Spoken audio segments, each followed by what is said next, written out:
lanes, I've been driving this train. Years in this lane, there's no stopping this flame. Cause I came to the game and I changed it to play how I like, rearranged it to my own domain. Yeah, I got what it takes, made lots of mistakes, taking shots, skipping breaks, feeling lost, feeling great, popping off, singing straight, never stopped, never changed. All the squad here to play, and I've got something to say, yeah. I work hard each and every day, I get lost in the words I say. I don't push pause, no I push play. I won't stop till I make a change. I withdraw on the things I make. I turn flaws into flawless traits. I build tall, never capping space.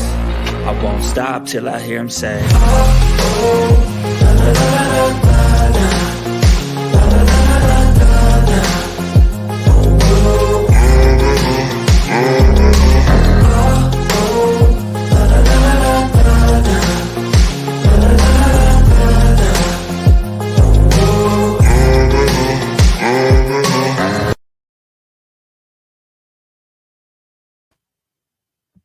Hello, I'm Jaime Bennett, and this is another episode of The Warrior Within, A New Journey. As always, we're going to be talking about a sensitive topic, so viewer discretion is strongly advised. This program is not to be used as medical advice. Please do not use this program as medical advice because we are not medical professionals. Seek professional help. Also, the opinions in this program are my opinions and my guests' opinions and our opinions only. They do not represent the opinions of Cosmos Creative Television or anyone else. You can ask questions. I just ask that you be respectful, but my guest is going to be talking about a sensitive topic, and they're going to be telling you of their personal experience with this topic. So please be kind and be considerate. My guest is very brave for coming on my program, and I'm very honored, and I appreciate her so much for being on my program. It takes a lot of courage to be on the screen, and especially what she's going to be talking about. Our topic today is agoraphobia. And if you in the audience don't understand what agoraphobia is, I'm going to give you a definition. Agoraphobia is different for everyone, so don't take this definition as being my guest's definition, because it is different and it affects people differently, and they have different symptoms. So here is an idea of what agoraphobia is, and I am reading this from the internet. It is an extreme or irrational fear of entering open or crowded places, of leaving one's own home, or being in places from which it is difficult to escape. What is the main cause of agoraphobia? Experiencing a stressful event, such as bereavement, divorce, or losing your job. A previous history of mental illnesses such as depression, anorexia nervosa, or bulimia, alcohol misuse or drug misuse, being in an unhappy relationship or in a relationship where your partner is very controlling. My guest is going to be talking about her personal experience with agoraphobia. So without further ado, may I introduce you to a very dear close friend of mine, Madeline Moniz. Hello. Uh-oh. Hello. I'm a nervous Thank you so much. Well, thank you for having me on your show. I have to say, The Warrior Within is one of my favorite shows on Cosmos because of the topics that you talk about. It speaks to me, and I could relate. So it is an honor to be here. So thank you. And with that said, I did say to myself this morning, well, what the hell did I get myself into? Because being an agoraphobic for 25 years, I've developed other phobias. And one of the other phobias I've developed is this right here, public speaking. Even though I don't know who's on, who's watching, I can't see who's there, but I do know that this is live and I do feel the eyes on me. So that scares the crap out of me, but here I am. But with that said, why I decided to go on this show is because I know that there are people um, that do suffer from agoraphobia. And yes, I will use the word suffer because agoraphobia does suck the joy out of your life.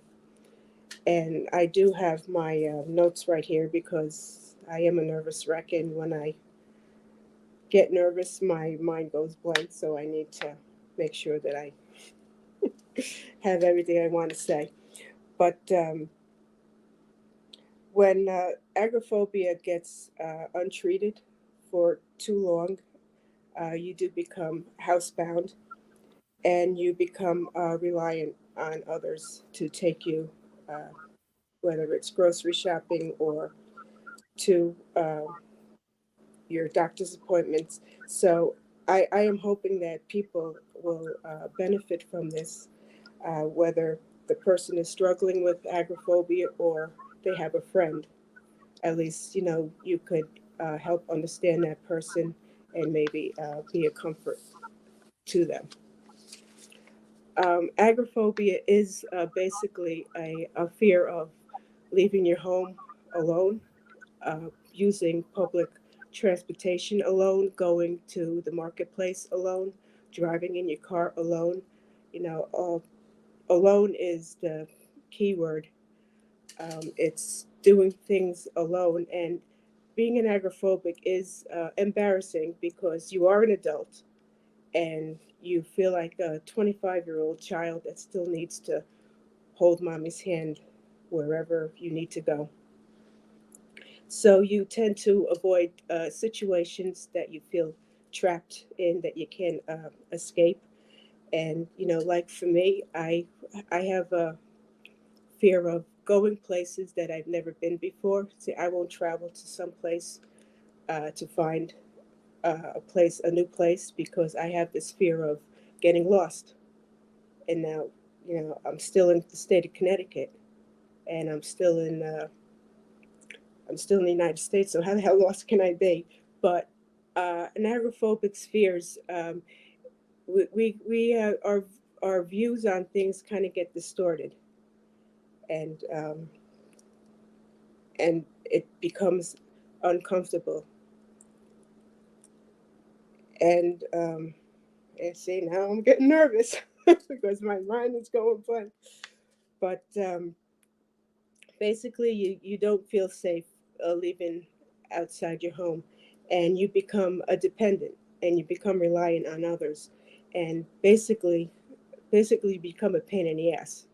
And that I can say because I've been that pain in the ass to my mother. I've been the pain in the ass to my husband and to friends that had to uh, take me to places where I needed to go. Anyway, now I'll talk about my wonderful 25 years of being an agoraphobic. And and by the way, I did, before the show, I did tell Jamie to not to put me alone on the screen, to always be alongside me, because I have a fear of public speaking, and I still need that in certain situations. I still need that hand to hold on to, and Jamie is the perfect comfort companion. So thank you. You're awesome. No, you're awesome. There we go. Oh, But anyway, yeah, I'm a freaking nervous wreck. And the whole audience can see I'm a basket case. I'm phobic. So, you're doing great. but anyway, my symptoms had started in my senior year in high school. I didn't even go to my graduation because I had the what if syndrome. What if I had to go to the bathroom, or what if I got a stomach ache? And I'd be damned if I was gonna walk in front of all those people to get my diploma. My father was very disappointed in me because he wanted to go to my graduation. My mother was okay; she was understanding, and personally, she didn't care either because my mother was agoraphobic too. I learned from the best, but agoraphobia does affect more women than it does men. I remember on my wedding day, I had my matron of honor had to give me 2 Valiums because I was a nervous wreck, because I had a fear of walking down the aisle in front of all those people. Well, hell, I shouldn't have even been there in the first place. Hindsight 2020. But so my nerves get to me and I have to joke. So I know this is a serious subject, but you know, joking around gets me through this. But I was able to work. I had worked in a corporate cafeteria. Um, my husband would take me to and from work because it was on his way, so it was convenient. And after I was laid off from that job, I worked at a Greek restaurant at on the weekends, and I worked at a veterinary hospital during the week. And both those jobs were right across the street, so it was convenient. I didn't have to bother anybody to take me to work. At first, I was a little nervous and uneasy because I didn't want to have a panic attack in front of people that I didn't know, and I didn't want to again be embarrassed. But then I had, after living up in the Milford for 10 years, we had moved back to New Fairfield. My mom had given us her home to live in after my grandfather passed away. So she moved just right around the corner, just a stone throw away, with my grandmother. So I didn't work for 8 years. I didn't have to work. I couldn't work because I couldn't. No place was close enough for me to drive myself, and I didn't want to have to rely on people to take me to work.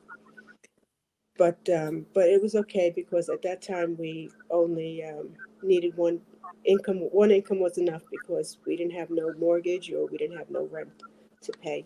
My mother was good to us. But staying home actually made my symptoms worse, and it it got to a point where even being home alone didn't feel safe. I started having panic attacks in my house. So when my husband would leave to go to work, as soon as he walked out the door, I would call up my mother to see if she was going to be home that day, and if she wasn't, that I would end up just tagging along to wherever she was going to go to. But that was that was not fun. But it was comfort, and it worked for me. But well, it actually didn't really work for me. It just continued to make me worse.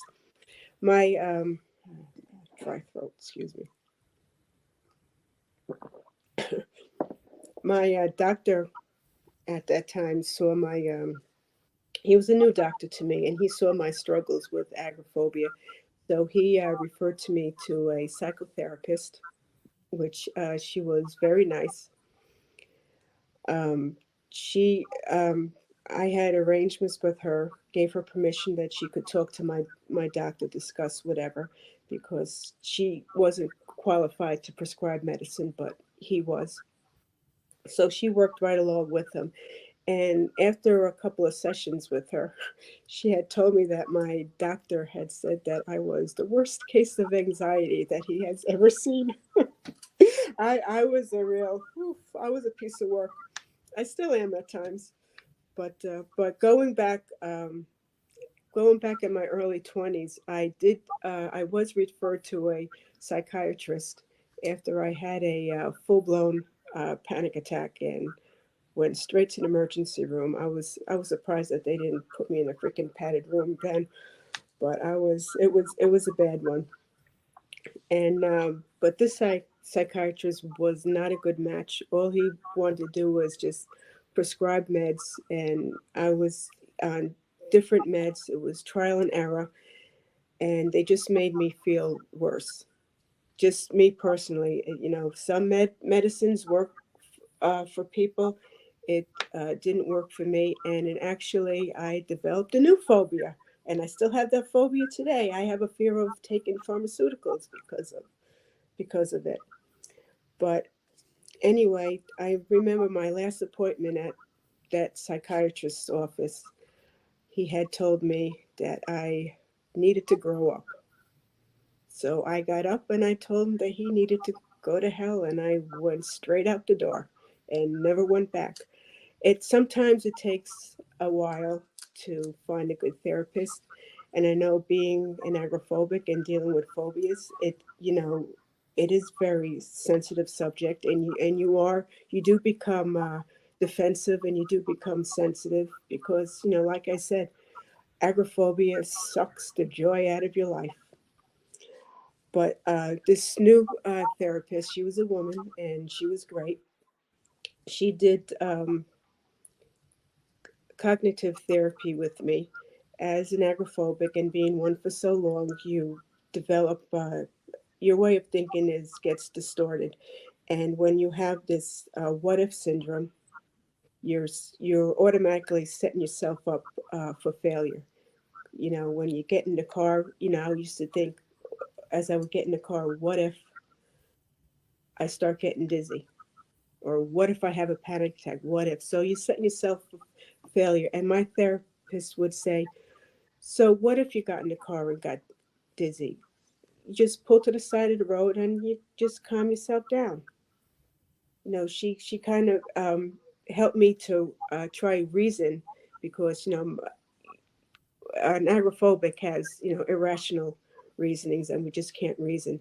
And she tried, but that really didn't work for me. It didn't work. It may work for others, but it didn't work for me because I've had too many years of being agoraphobic and not doing anything about it. Why didn't I do anything about it? Because I had enablers. I had my mother, my husband, and friends that would take me to wherever I needed to go. So I had no reason to get better. And even though they thought that they doing something lovingly to help me, but it enabled me. And what did help me, and okay, you're gonna think a nut job, but um, I've I've had this movie for years. My ex-husband had actually introduced me to this movie. Um, what about Bob? This movie, I think it was in 1990 or in the early 90s. I've seen this many times. This was the best therapy for me. I'm a different kind of special. I work outside the box, and because that's what works for me. But what about Bob? Bill Murray was an agoraphobic, and Richard Dreyfuss played his psychiatrist. And I swear, the person that wrote this story must have been an agoraphobic because this movie was spot on. But this movie dealt with taking baby steps and exposure therapy. And Bob drove his therapist nuts.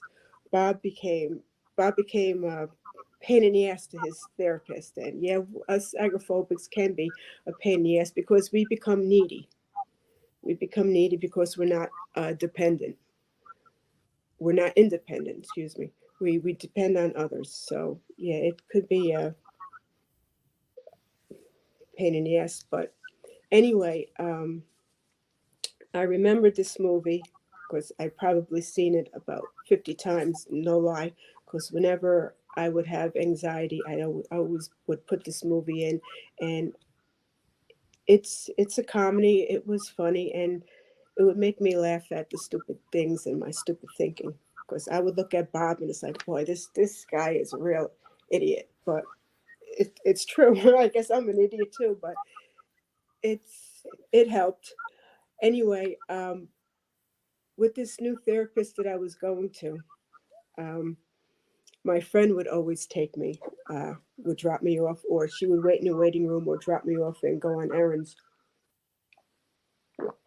And one day she had called me and she said that she was unable to take me. And that's when I decided that I needed to take control because I was divorced. I needed to start supporting myself, and so that day I had called her up and I said, "Listen, my friend," she said she can't drive me. I said, "But can we do a different kind of therapy?" I said, when my session starts, can you call me on my cell phone and can you just stay on the phone with me as I drive to your office?" And we did that several times. Her office was maybe 12, 13 minutes away. We would drive to the office and we would sit there and talk for 15 minutes about how it made me feel and so forth. And this was our session for um, quite a few times, and it worked for me. And I went back to work.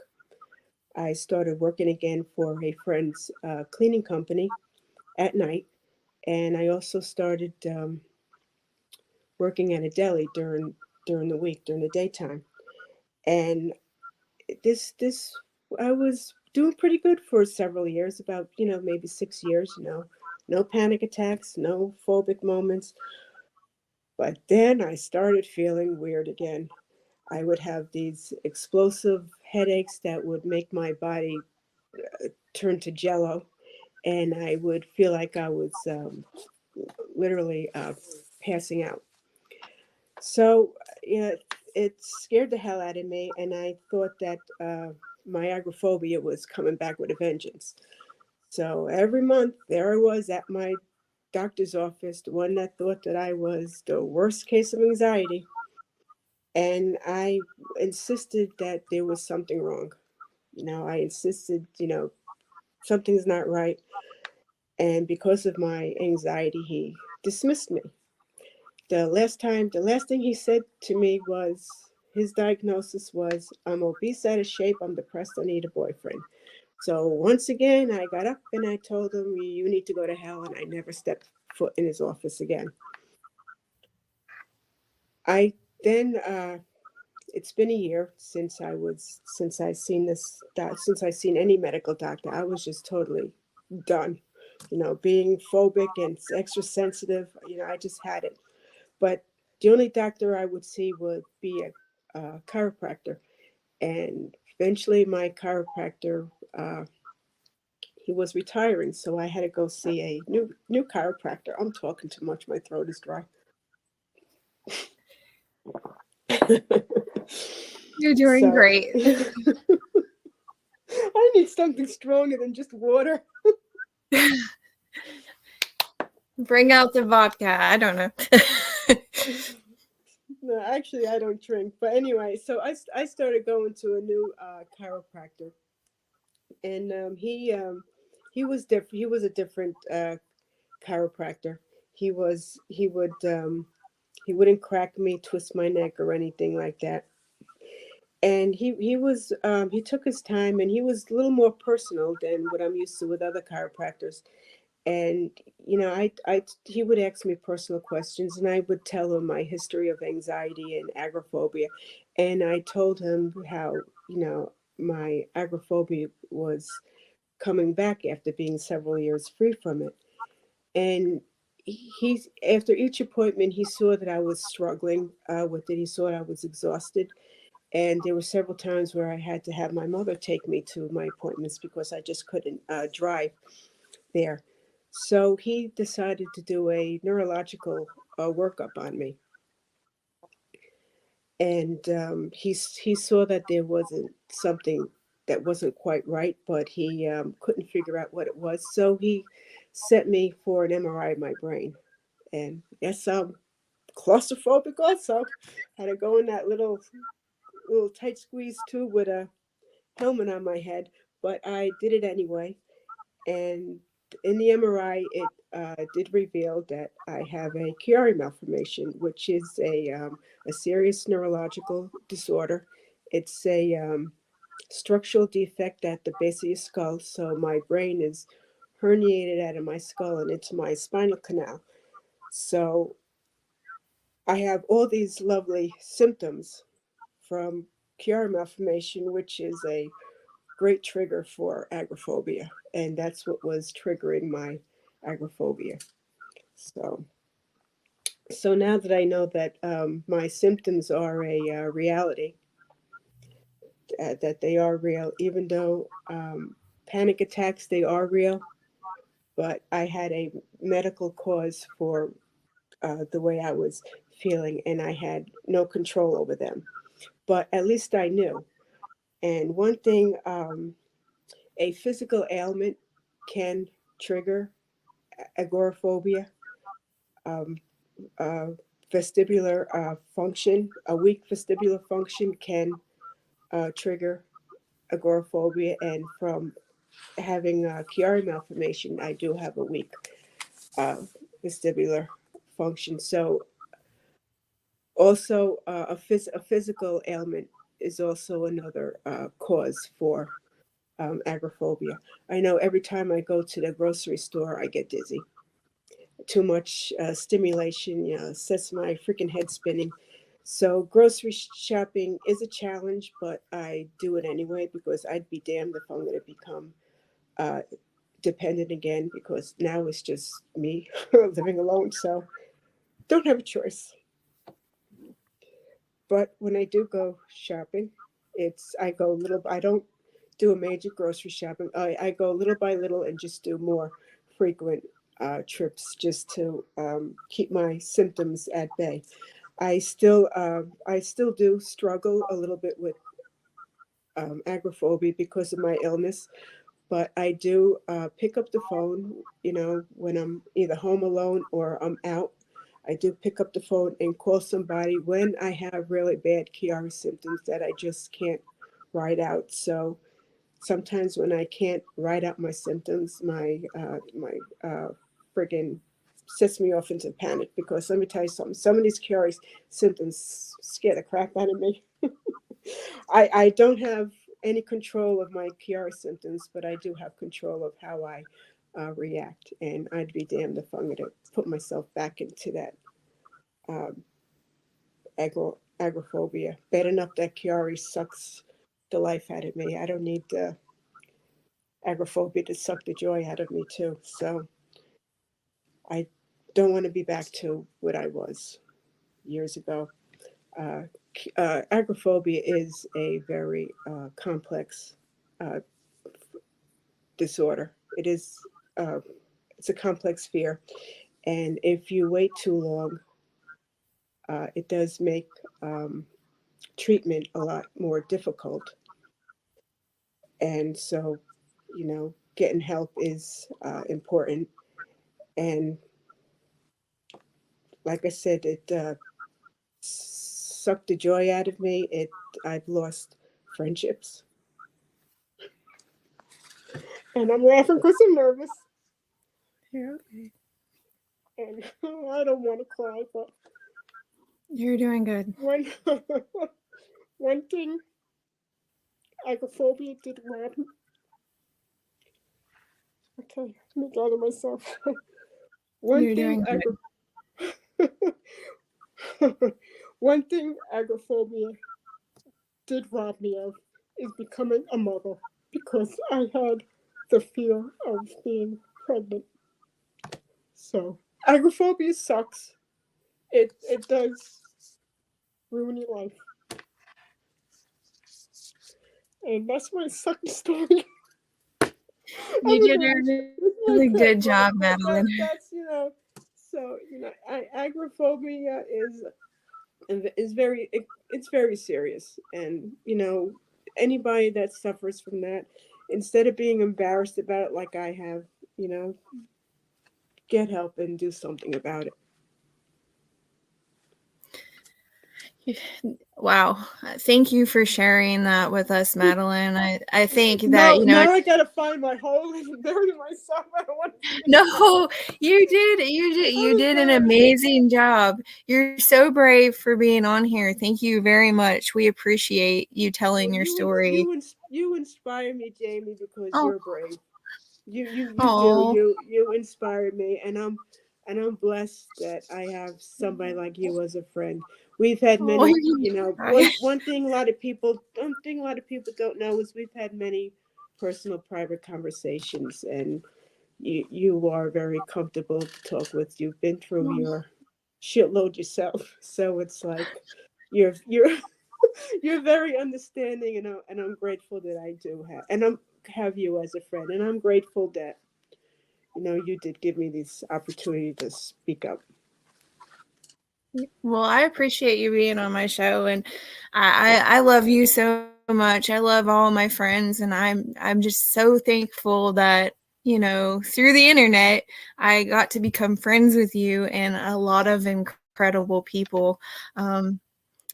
I can't imagine how someone who has agoraphobia, like I don't even want to imagine it. Like I can't imagine what you go through, what you've been through, and how the pandemic made it worse. Like I couldn't even. The pandemic did not make me worse. I was It didn't. the pandemic didn't affect me because I was trapped in my house for 4 years anyway, because I had my mom with Alzheimer's, and that's another story that I'm not going to Yeah. get into, because then No.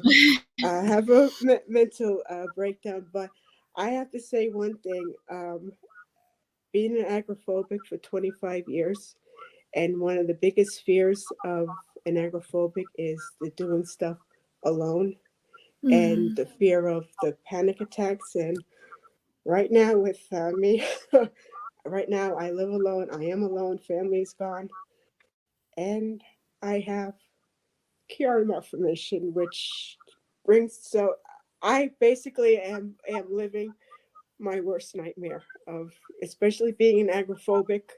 Agoraphobics, they fear, having a panic attack. They fear of being alone, and here I am alone, having these friggin' Chiari symptoms that are way worse than having a panic attack, way worse than being an agoraphobic. It's like, but I'm surviving. So if I can survive all this crap, anybody that's struggling with any kind of phobias and whatnot, there is hope. Yeah. Like you thank you so much for telling us your story. You did an amazing job. Like, this takes a lot of courage, and you all need to applaud Madeline for being on this show, because it takes a lot of courage. I get nervous. Especially having having public speaking phobia. Like I said, even though I don't see, I know I'm live, and I know there must be a dozen eyes staring at me, and I could feel them, and it scares the hell out of me.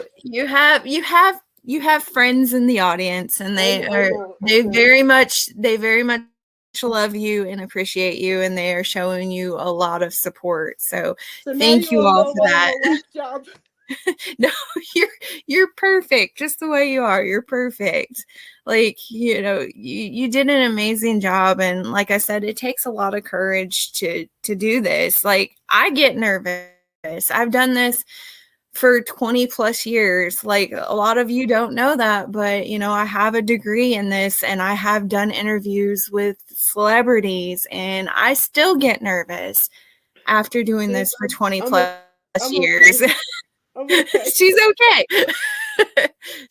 You're professional. You are a professional. You did good. I could rest now. You're doing great. If Unless somebody has questions. If there's anybody who has questions, like if we don't get to around to answering them right now, because poor Madeline's nervous and she's taking a breather, she can come back to the stream and answer them later. But it takes a lot of courage to do public speaking. It takes a lot of courage to do a show like this, and I have nothing but respect for you, Madeline, because you did an amazing job, and we really appreciate and respect you, especially here at the Warrior Within. When I was in high school, I took a speech class to help me with the public. I took a speech class, and I got a D- because every time it was my turn to come up, I would get my books, and I was out the door. Yeah, I can understand that. I can understand that. I didn't get brave enough to do like public speaking until I became a radio DJ, and that kind of got me out of my shell a little bit. But I still get very nervous being in front of people. Like I can pretend that there's not an audience here, but I know that they're here, and I still get nervous. It still happens, but I'm a human being. We're human. So, you know. No, now I'm not nervous anymore. I can rest. You did a good It's job. over. It's over. It's done. Bob Ross is asking for you to tell the audience about your beautiful birds, your Picasso and your birds. Well, right now they are downstairs. I had to go upstairs. I was all set up downstairs, but I had to go upstairs because they were freaking screaming earlier. But yes, you know what? They are a hand. I love my birds. They are a handful. They are company, but they're screaming and the noise, and with my Chiari malformation, it just they drive me nuts. But I love them. I've had Picasso for 28 years, and I've had Red for 19 years. So they're wow. part of my family, part of my heart. So I will just deal with the craziness. But yes, they are wonderful. What I'm going to tell you all, and I haven't talked about this a whole lot, but I have had anxiety attacks. I used to have major anxiety attacks when I was in high school, and the sad part is like I couldn't be in a crowded room. I couldn't eat my lunch in front of people because it always made me extremely nervous. And I would have an anxiety attack. I would feel like I was having a heart attack, like I couldn't breathe. And so this is the really sad, disturbing part. I would go eat my lunch in the restroom. I would close myself in a stall and like eat my lunch in the restroom because I had so much anxiety and I was terrified. This is the first time that I am ever mentioning that on any of my shows to anyone. So see, even I have anxiety, and even I've been through, things like that, hardly anybody knows. But now you all know that Jamie has anxiety attacks sometimes. Sometimes I still have them. Sometimes I have a hard time breathing. Like I will wake up from my sleep trying to catch my breath because I'm having an anxiety attack while I'm sleeping. I used to have night terrors where I would scream in my sleep. So like, yeah, I have those things too. So I really appreciate you telling us your story and being brave. If I had to eat my lunch in a restroom stall, I would probably throw up, and then that would trigger. Yeah. That would trigger my. Oh no! Throwing up. But see, I mean, we're all human. We all have things that we all have our triggers. We all have our things in life that we've been through. But what helps you with your nervousness? Like I know you do artwork, and Madeline is an amazing artist. She has gifted so many people her artwork, and I'm grateful that I have some Madeline artwork here at my house that I can look at. I love her artwork. Is that part of, you dealing with your nervousness? Like, do you do artwork to help you with it? Yeah, I actually I deal with I started doing. I didn't even know I could draw, whatever, but I do get more involved in my artwork because I like to keep my mind. I was told, especially living alone and being alone and having an illness that does keep me from going places. I don't not go places because of fear. I don't go places because my freaking head wants to explode. but I do the art to keep my brain busy, because if I just sit around like a vegetable, I don't want to end up with Alzheimer's either. Yeah. And that's one thing my mom's neurologist said, because I questioned him whether what was my risk of getting it, and Alzheimer's is more. I'm reading Bob's comment. Oh, Bob. stop it, Bob! Damn it, Bob!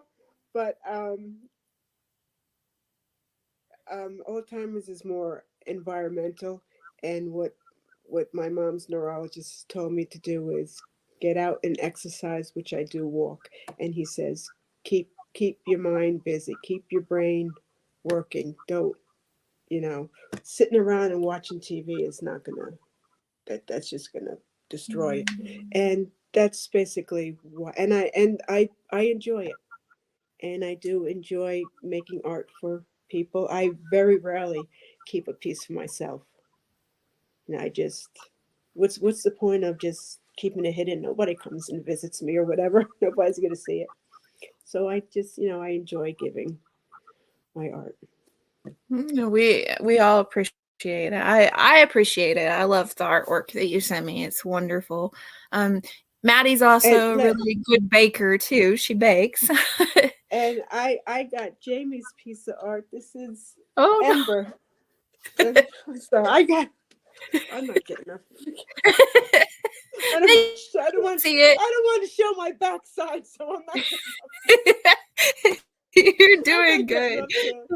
I'm not getting up, but that's Jamie. Jamie made me a cat doll from scratch. The body, the head, she molded it all special for me. Oh, well, I like to gift my artwork, like you. But and you do amazing work. Oh, thank you. I appreciate it. It's different. I like different. Oh, I like different, and I just love the paints that you use, the 3D, and so. Oh, thank you. I appreciate that. Bob Ross says this community just never ceases to amaze him. The creativity, the compassion, the camaraderie. If I can pronounce, my darn dialect gets in my way sometimes. Sometimes I mispronounce things. I am known as the show host that mispronounces things all the time. It's all good. It's all good. And I talk like a Yankee. Oh, no, you're fine. You're fine. Jasmine's here. Aloha. Thank you for being here. Bob Ross is here. Lordy's here. Thank you for being here. Julie Leinecke's here. MM's here. If I'm missing anybody, I'm sorry. Thank you all for being here. Some of the names are popping up as Facebook user. So whoever that is, thank you very much for being here. We appreciate you. We appreciate everybody who's watching. I think Renee was in here earlier. And like I said, if I've missed anyone, I'm not meaning to. I apologize. I'm just reading the names as they scroll up my screen. But yes, mental health is very, very important. Yep. Lordy says mental health is very important, and yes, it is. Like you said earlier, finding the right therapist is very, very important. Having friends that you can trust and talk to about anything with, without judgment, that's extremely important. I know that I've, like Madeline, she's a really good friend, and I talk to her about some of my stresses. That's important to have in life. It helps you maneuver through life that much easier. Like, it helps you get through things a lot easier. And, there are so many people in this community that I really, really appreciate, because they've helped me through a lot of stressful times, a lot of trauma. M. Farwell is one of them. Madeline's one of them. Renee, Bob Ross, like, I've had several friends to help me through very trying situations, and I really appreciate it. So, you also said a key word in your story earlier. agoraphobia is the fear of going out alone, of being alone. And doing your artwork, that's probably helpful with getting your mind off of that. It's very, very brave for someone to, have this and to deal with this. Like, it takes a lot out of a person. And I get new friends through my artwork. People, make comments on my artwork, and every day I meet different people, different friends. I've had somebody on my friends list for probably 2 years, and I just started to get to know him. And Lordy, yeah, I love him. One wonderful friend. I've gotten to know him, and it's nice, especially when you live alone and you have, an illness, and you have these phobias, whatever, which my phobias are under control, especially considering my health issue. But it's nice to have a trustworthy friend to talk to. And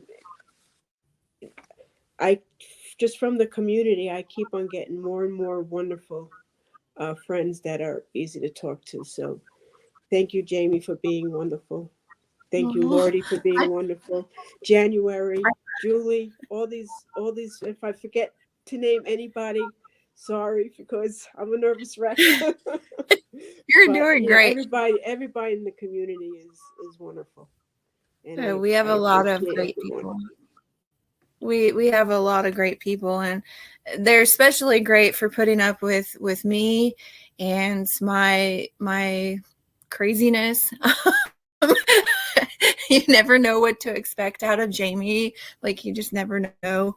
I appreciate you all being here and supporting the Warrior Within, because without guests like Madeline, without audience members like you all, there wouldn't be a Warrior Within. And I think that, the Warrior Within is very, very important, because, we do talk about topics like agoraphobia. It needs to be brought to the forefront. That's my favorite word, the forefront. There are a lot of topics that don't get brought to the forefront, and people are unaware that it's an issue. People are unaware that these things are happening. And what I wanted to do on this season of The Warrior Within is to have guests like Madeline, who are brave enough to share their stories and who are brave enough to talk about things that really need to be talked about. They really need to be discussed. I'm going to try to do more of these interviews. I'm going to be having another interview next time on The Warrior Within, so you all need to look forward to that. Be checking for the posters. I will send out posters like I always do. And yeah, so if anybody has any questions, feel free to drop them in the comments. We appreciate you being here and watching. Cheers to badasses. Yes. Yes. Very much so. Well, I get stage fright all the time. Like, I haven't played guitar. I have not played guitar. Oh my gosh. I haven't played guitar in like in front of anybody for like, I want to say a while. It's been at least 12 years, I would guess. It's been a good long while since I've played guitar in front of people. So maybe Madeline coming on here and telling her story is going to make me brave enough to jump back in and playing guitar in front of people. That's something I probably ought to do. Yes, there you go. Grab the bull by the horns.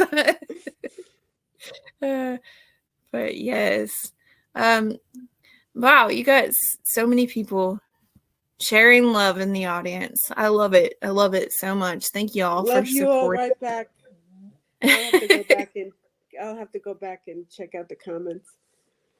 Yeah, it takes me a couple of days to get back to the comments, because this isn't the only job that I do. I have a lot of pets that I take care of. I work every day of the week.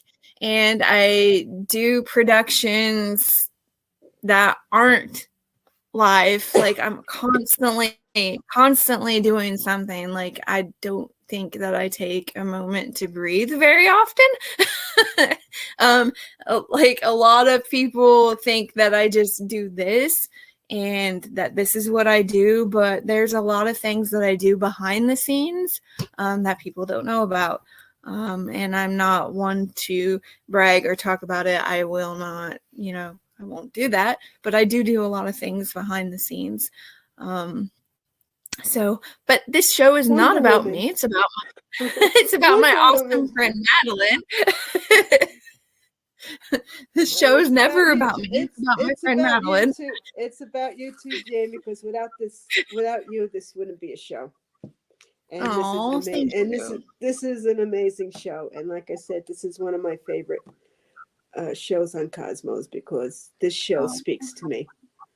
And thank you. I appreciate it. If it wasn't for you, I would not be brave enough to be up here. Well, I appreciate you. You've talked about topics, and because I have plenty of topics to talk about, but you've talked about topics, and some of the topics I have, hell no. Yeah. No. It when I first brought this show to Renee and Dennis, I asked them, I said, is there anything that's off the table? And they said, no, talk about anything and everything that you want to talk about. And I said, okay, because I have a lot of extremely sensitive topics that I want to talk about. I do this show because I want to try to help people. I want to try to make sure that people are aware of many different sensitive topics, like people need to be aware of these topics and they need to be aware that they exist, and maybe, having you tell your story, they can kind of see things from your perspective and they can better understand, these topics. They can better understand and better maneuver their environment and maneuver their surroundings and maybe be a little bit more aware of how they word things, aware of how they act out in society.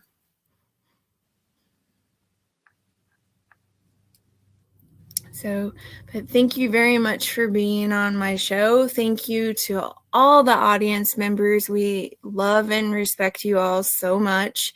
And like I said, if you have any questions, just because the show's over, don't hesitate in asking, because we can always go back to the comments later and answer your questions. But we are not medical professionals, so please don't use the show as medical guidelines. But thank you all so much for watching. And till the next time, love, hugs, blessings, and lots of glitter. As I always say lots of glitter. That's and chocolate, cake, and puppies for Madeline. All righty.